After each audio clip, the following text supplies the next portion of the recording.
Yeah, I mean, so I think it's a really special cohort. I think it's an absolute unique kind of cohort, and it's a fantastic opportunity to be able to do the advanced TBI study in this group. I mean, some of the really kind of unique things about this are, so the cohort's already been established. So it takes a huge amount of kind of time, investment, on the part of sort of research funders, but also for participants to engage in a study like this. And so a cohort of 1,145 people has already been kind of assessed in very great detail. Blood tests have already been done at the baseline visit for all of the cohort, and kind of follow-ups at around the 3-year point have been done in around 600, 650 of those people. So there's been a huge investment already in this particular group, and I think the additional benefit from some of the sort of TBI, the brain health investigations, is like sort of multiplier effect in terms of that existing investment. To set it up from scratch would be pretty full on. And I think the other thing to say is it's obviously a real world kind of cohort of people.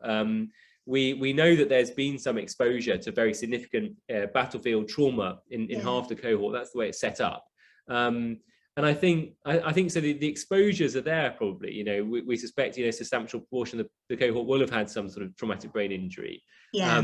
I suspect being a serviceman, probably comes with having some exposure to mild injuries throughout the course of a career. Just as being a sort of sportsman or woman comes with having some mild TBI exposure. And I think so that there's obviously the injury for the purpose of the study, which is the injury that required medical evacuation from Afghanistan, which is how the cohort set up. So you got half who had that and half who didn't. But I think one of the interesting things about this cohort is obviously there'll be people who've had mild TBIs in the past in the sort of control group.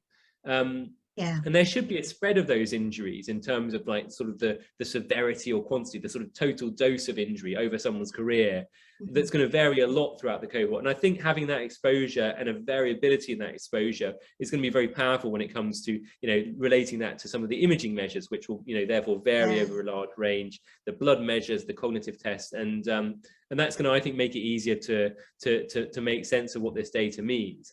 And I think it's a representative cohort of certainly of the experience of our armed forces in the Afghanistan campaign. I think what we learn from this will hopefully be therefore very relevant and applicable to servicemen and women in future campaigns. So I think it has a very clear path to kind of real world impact. What we learn from this.